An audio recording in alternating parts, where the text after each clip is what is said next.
હા સાહેબ બોલો. બહુ અવાજ ધીરો આવે છે.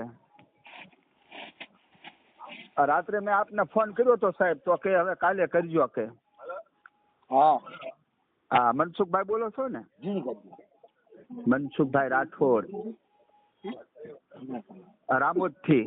હા સાહેબ હું ગઢડા થી બોલું છું. કોણ બોલો? ગઢડા સ્વામીના.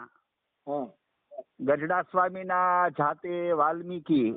હા મારું નામ છે કનુભાઈ. હા આમનું લખો. કનુભાઈ દામજીભાઈ વાલ્મીકી. એક ગાંઠી આમનો લખો. હા સાહેબ. એક ગાંઠી લખો. હા બોલો. કામમાં છો સાહેબ? હા બોલો બોલો, તમે બોલો ને. એ સાહેબ કહું છું એક આપની પાસેથી થોડીક સલાહ લેવી હતી. હા અમારું વતન છે ગામ પરવાળા. હા આપણે ઉમરાળા તાલુકાનું ગામ પરવાળા ધરવાળા.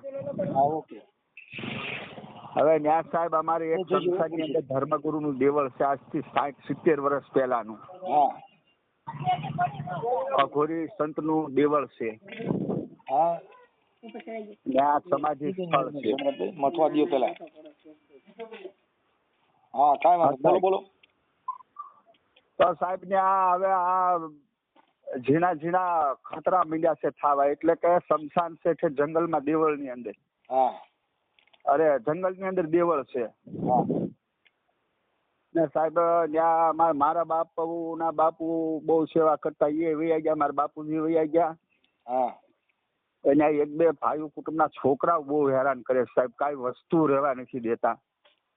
તો પોલીસ ફરિયાદ કરવી પડે એમાં તો. હે સાહેબ? પોલીસ ફરિયાદ કરવી પડે. હવે એમાં એવું છે સાહેબ કે થોડાક અંગત સગા છે, એટલે આમાં પિતરાઈ જેવા. હા અમે બધા ગઢડા રે ટાઈમે સાહેબ ત્યાં જવાય. શનિ રવિ ની રજા હોય ત્યારે જાય. અમે 3 ભાઈઓ છીએ. હા હવે 3 ને નોકરીઓ. મારે નગરપાલિકામાં નોકરી છે, ગઢડા નગરપાલિકા સેવા સદન. હા અને મારા મોટા ભાઈ છે ને આપણે સામા કાંઠે ગઢડા આવ્યા હોય તો ખબર હોય, સામા કાંઠે સામૂહિક છે આપણે રેફરલ હોસ્પિટલ સિવિલ. હા એમાં મોટા ભાઈને નોકરી છે, એક ભાઈને ડેપોની અંદર નોકરી છે. ઓકે. હવે સાહેબ ક્યારેક ટાઈમ હોય ન હોય, અને આ શનિ રવિ હોય ત્યારે જાય કારવી. હવે ત્યાં જાય ત્યાં તાળા તોડી નાખેલા હોય ને અંદર સમાધિ માથેથી કોઈ ઝાલરું, કોઈ ટોકરા, જે કાંઈ હોય એ વસ્તુ લઈ લે અને વેચી નાખે ને આ પી જાય. પીવા વાળાને પીવું હોય. હા તો સાહેબ એના માટે શું કરવું? એના માટે ફરિયાદ કરવી પડે પોલીસ સ્ટેશનમાં. કોઈ પી ગયા તોડી ગયા હોય એના સામે ફરિયાદ થાય. હવે સાહેબ ઈવડે શું કેમ ત્યાં જાય ખબર છે? મારા ભાઈ કુટુંબ હા એ તો ઓલા દેવી પૂજક કે ચોરી જાય છે, આહિરના છોકરાઓ ચોરી જાય છે. હવે સાહેબ ઓલા દેવી પૂજક તમને તો ખબર હોય બધી કે અમારા પગલામાં ન હાલે. હા બરાબર. ઈ અમારી માતાજીના કોઈ ધર્મના શાળા કરે ખરા? નો કરે.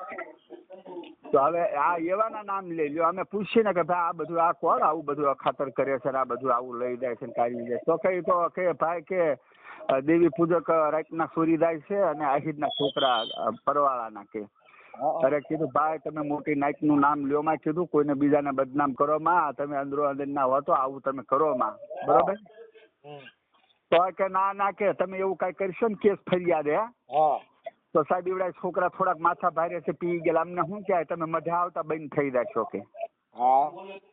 લ્યો અમારા કોઈના નામ લખાવજો ને તો તમે અહીંયા આવતા જ બંધ થાઓ કે. જો સાહેબ આવી રીતે આવી બધી હાનિ કરે છે અમારી. તો મેં કીધું જરીક સાહેબ ને આપણે વાત કરીએ અને જાણી લઈ જાય પછી કઈક કરીએ આગળ કાર્યવાહી. એટલે માતાજી નું લઈ જાય છે કે ભગવાન નું? સાહેબ એ દેવળ છે અમારા ધર્મગુરુનું, એટલે ઘણા વર્ષો પહેલાની અઘોરીની સમાધિ છે ત્યાં. એ સમાધિ એ પ્રથમ પેલા એ અમારા આ ભાભા વહેલાના હતા ડોહા. મારા ભાભાની ઉંમર હતી 102 વર્ષની, ઓછા એટલી ઉંમર હતી. દેવ થઈ ગયા ને આ 18-19 વર્ષ છે અમારા ભાભાને. ઓકે. પછી મારા ભાભાનું પદ મારા બાપુએ લીધું હતું. મારા બાપુ નગરપાલિકામાં નોકરી કરતા, એની નોકરી મને મળે. મારા બાપુ વયા ગયા એટલે હવે અમને 3 ભાઈઓને જાતા કહેતા ગયા કે ભાઈ આમાં આપણો અધિકાર ને આપણો હક છે, ક્યારેક ક્યારેક જાય અને આ સેવા પૂજા કરજો કે જે તમારી થાય આવી રીતે. આમ બધું અમને કીધેલું. ઓકે. સાહેબ આવી રીતે આમ છે, આમાં હક બક કે દસ્તાવેજ કે એવું કોઈનું કઈ કરેલું નથી, પણ એ પેઢીએ અમારો હક લાગે એવું અમને અમારા ભાભા કહેતા ગયા હતા. ઓકે. પોલીસ પોલીસ ફરિયાદ થાય બાકી કઈ ન થાય. પોલીસ ફરિયાદ થાય એમ. હા, જો લઈ ગયા હોય ને એવું કઈ ભાંગતોડ કરી હોય. અરે ભાંગતોડ તો હું, પણ આ બધું બેલ ના ઝાલરું ને આ કોઈ દીવાબત્તી ના સણ સામાન હોય આ લઈ જાય ને પીવા વાળાને સાહેબ શું હોય છે પછી પૈસા મળ્યા. હા, એ અમારા ભાભાએ બધું રચાયું હતું, બધું ઉપાડી ગયા. અત્યારે કાંઈ ન રહ્યું. છેલ્લે 1 કિલોના વજન વાળી ખોડિયારમાંની મૂર્તિ હતી સાહેબ, હા, એ લઈ ગયા. ખોડિયારમાં બધું પડી ગયા. આ ખોડિયારમાંને ઉપાડી ગયા. ત્રાંબાના અમારા ભાભાએ વેલ્લાના એરું મૂચાતા નાગ હા, ત્રાંબાના વેલ્લાના વખતના 1 કિલોના વજનના હતા. હા, એ ઉપાડી ગયા. પછી છેલ્લે સાહેબ એક આ દિવેલનો ઘીનો બરણો આવે ને એ ઉપાડી ગયા. હા, આવી રીતે આમ સાહેબ બધી હાનિ થાય છે. એટલે મને થોડાક દિવસ પહેલા પરસો નથી ખાય. એ તો વાત સાચી છે સાહેબ. તમે તો બધું સમજો છો ને અમને ખબર જ નથી સાહેબ. આવી રીતે આમ આપણને ટોન મારશે. ના ટોન નહીં, કદાચ મેં કીધું ભગવાન ભાઈ કોઈ કે દેવી દેવતાને આજે મારે સાંભળો કે આજે આવડું મોટી જગ્યા જબરજસ્ત હોય તો એનો કઈક પરસો હોય તો દીવડાઈ પાડી ન દે એમ. વાહ ભાઈ વાહ. ના ખરી વાત છે સાહેબ. અમને ખબર હતી કે સાહેબ આપણને આવી શિખામણ દે. દેવ ક્યાં ગયા? દેવને કયો ને.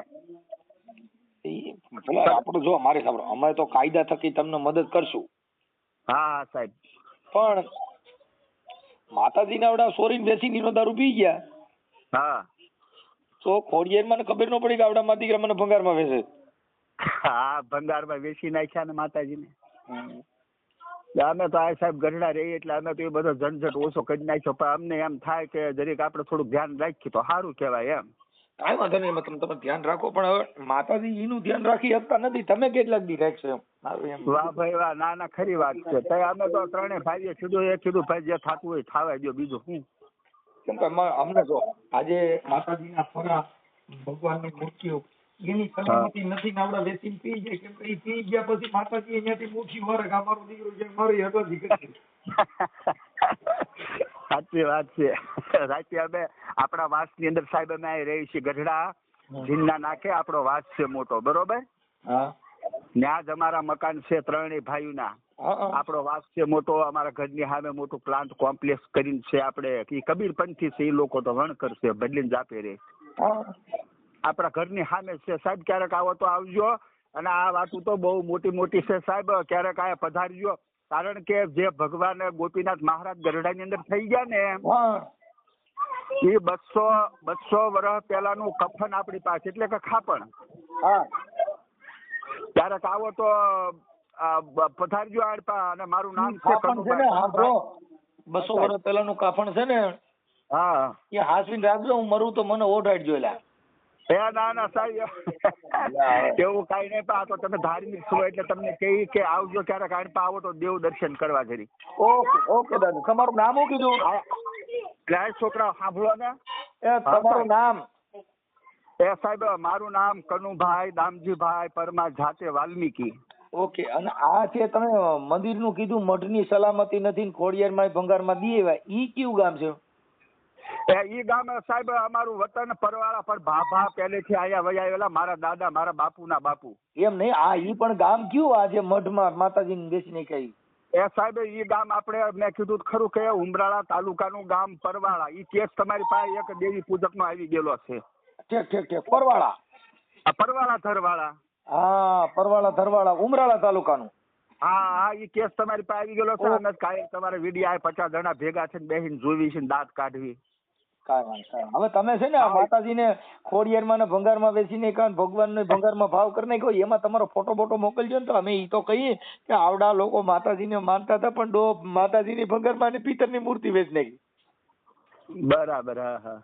એટલે એમાં તમારી જાગૃતતા હોય તો મને તમારો ફોટો મોકલજો, નકર એમ નામ ચડાવશું અમે. પણ એમાં એવું છે સાહેબ કે હું પાછો આ ગવર્મેન્ટની નોકરી કરું. પાછળ મારી નોકરીના 1000 નો આવે ને. નહીં, કાંઈ કોઈ ન થાય. એનું કારણ છે કે આ એક છે ઈ તો તમે તમારી જે કાંઈ છે એને નોકરા નું લેવા દો. બરોબર. તો ઠીક ભાઈ. ક્યાંક આ ઉલમાં છે ને સુલમાં પડવાનું થા તો મેં કીધું આપણે સાહેબને કીધું વાત કરીએ. સાહેબ આપણને શું સલાહ આપે છે એ રીતે આપણે કરીએ. નબળી ન હોય કાકા, બહુ 1 નંબરની સલાહ હોય આપણી. હા, તઈ ઘટ જ નહીં. મારી સલાહ જીને લીધી ને એના સુધરી ગયા કાજ. સિસોડામાં આવ્યા એટલે પૂરું. સિસોડામાં ગયા એટલે પૂરું. અને જે તમે અમારા દાદાની એક્શન કરો એ અમારા ગામના છે, જાદવ દાદા ધામિલિયા, એ તો દેવ થઈ ગયા. હા તમે શંકર પાર્વતીની મોજડી ગાવશો નહીં, હા એ અમારા ગામના જાદવ દાદા ધામિલિયા, એના દીકરા પાછા કલાકાર જ છે સુખદેવસિંહ ધામિલિયા. હા ઓળખું છે નહીં. હા આડપા ક્યારેક ગઢડા બાજુ અડખે પડખે પધારો તો ઘડીક આવજો. તમને એમ થાય કે ભાઈ જાવું છે ભગત ને મળવા, કનુભાઈ ને, તો પધારજો ઘડીક વાર. બરાબર આવી બરાબર ને? હમ. એ હારું સાહેબ. અને હવે ક્યારેક પાછું અમારે કામ હોય ને ફોન કરું પાછા ઉપાડજો સાહેબ. ઓકે દાદા. એ હારું.